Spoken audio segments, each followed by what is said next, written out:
Okay, my friends, it's Wednesday, July 29th, 2026, and I'm recording this from my car today, so you're not going to get the usual maps and visuals, but I took plenty of notes, and there is a lot to get through.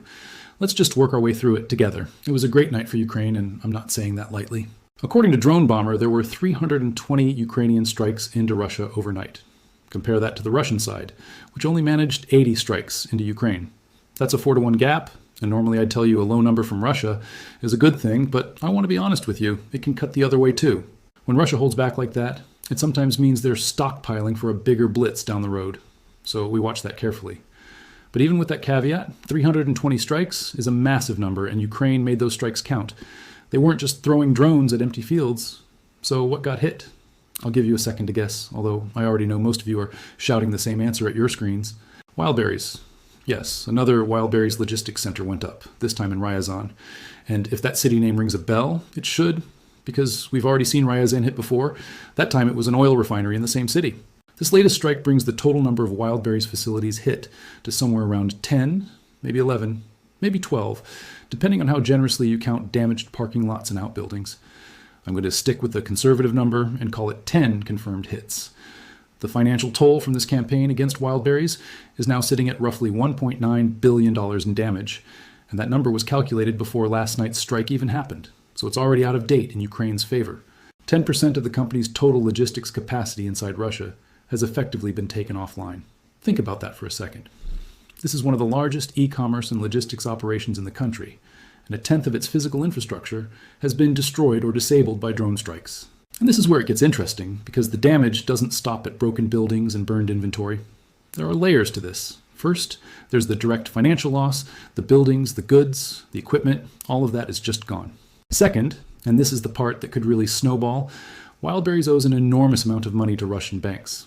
When a company that leveraged is losing warehouses at this rate, it starts to strain its ability to service that debt, and that risk doesn't stay contained to one company. It can ripple into the banking sector that financed it. I've seen some analysts, including people like Stillerman, floating the idea that this could contribute to real banking instability.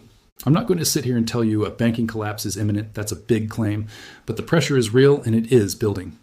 Then there's the human and economic fallout underneath all of that. Something like 49,100 workers connected to Wildberries' distribution operations have reportedly lost their jobs because of this campaign. That's not a typo, that's nearly 50,000 people. And that number appears to reflect distribution center staff specifically, not even counting the independent sellers who rely on Wildberries as their platform to reach customers. Those sellers are effectively out of business too, which means less commerce, less tax revenue, and less economic activity flowing into the Russian state. It's a slow bleed that touches everything from state revenue to unemployment to consumer access to goods. And here's a detail that I think really captures how serious this has gotten. Wildberries is now reportedly seeking warehouse space in Kazakhstan. Think about what that means. A Russian company is looking outside Russia's borders to rebuild its distribution network because its domestic infrastructure keeps getting destroyed. They'll still need some warehouses inside Russia. Obviously, goods have to physically get to Russian customers somehow, but the fact that they're diversifying into a neighboring country tells you they don't trust their own logistics network to survive intact. That's a remarkable admission, even if nobody at Wildberries would ever phrase it that way publicly. Just to give you a sense of scale on the Ryazan facility specifically, it was 74,800 square meters. I don't naturally think in square meters, so let me translate that into something more familiar. That's roughly the footprint of 14 regulation NFL football fields. That's not a small warehouse. That's a major distribution hub, and it's gone. Now let's move past Wildberries, because that wasn't the only thing on fire in Russia last night. The Ryazan oil refinery was also struck. Again, same city, different target. That refinery sits about 360 kilometers from the Ukrainian border. Refineries are notoriously hard to repair quickly.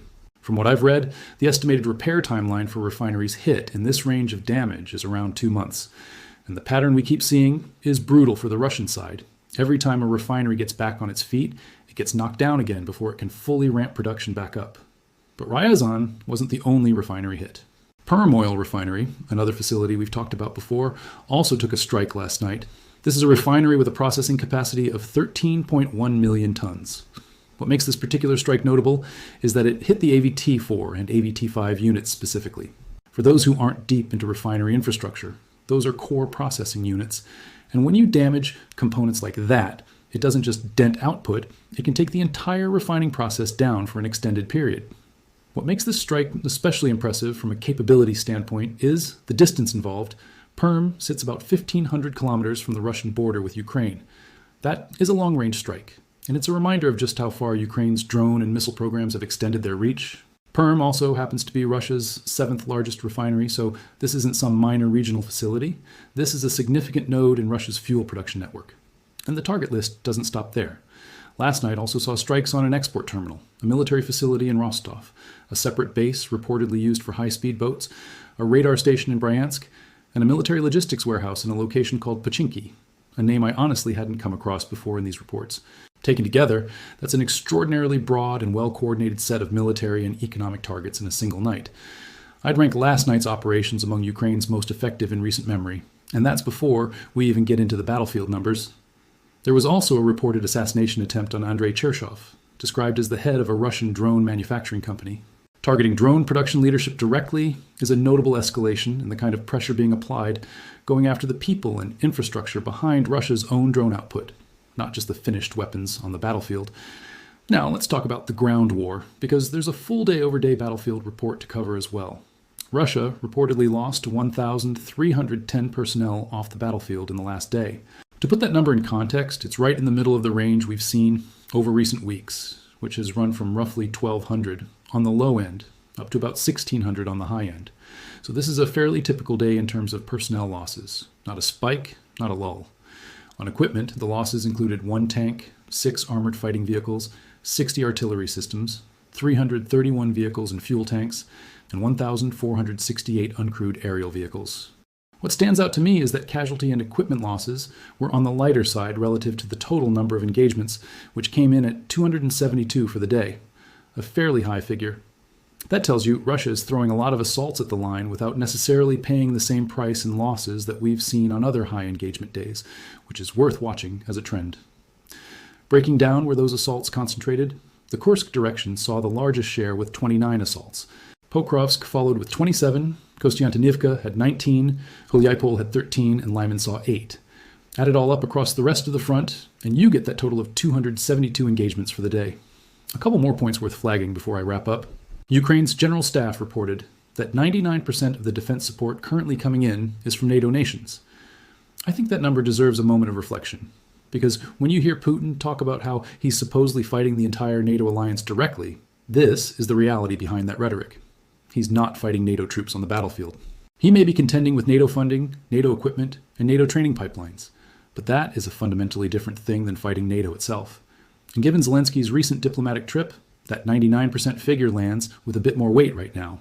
There's also an update on Brave One, which is Ukraine's marketplace platform for domestically produced drone technology, everything from FPV drones to interceptor drones to ground robotic systems. That platform has now crossed 1,000 listed items, which speaks to just how much homegrown defense innovation is being funneled through that one channel. And finally, there's word of another prisoner exchange, expected in the near future, though no confirmed date yet, just an expectation that it will happen within the next few weeks. That's something worth keeping an eye on as more details emerge. One comment I saw that stuck with me said something like, "We need more wildberries fires, bankrupt wildberries, and the banks it owes money to." And look, I understand the sentiment, but I think it's worth unpacking why that idea resonates beyond just the schadenfreude of it. It's not just that a warehouse burns and that's satisfying in isolation. It's that the effects cascade. The banks that finance that infrastructure take on risk. Ordinary Russian citizens feel the inconvenience directly because, unlike battlefield losses that can be spun or minimized in state media, a burning distribution center is something people in nearby towns can see and feel and talk about. It's undeniable in a way that a lot of war news isn't. And then you get these secondary effects rippling outward, like a major Russian company having to go shopping for warehouse space in a neighboring country just to keep functioning. When you step back and actually say that sentence out loud, Wildberries needing warehouses in Kazakhstan because its own country's infrastructure keeps getting destroyed, it really does capture just how much strain this war is putting on the Russian economy from the inside. That's everything I've got for you today. I know this one came together a little differently given where I'm recording from, but I appreciate you sticking with me through it. Thank you for the likes, the shares, and the subscribes, and thank you, genuinely, for being someone who cares about what's happening in Ukraine.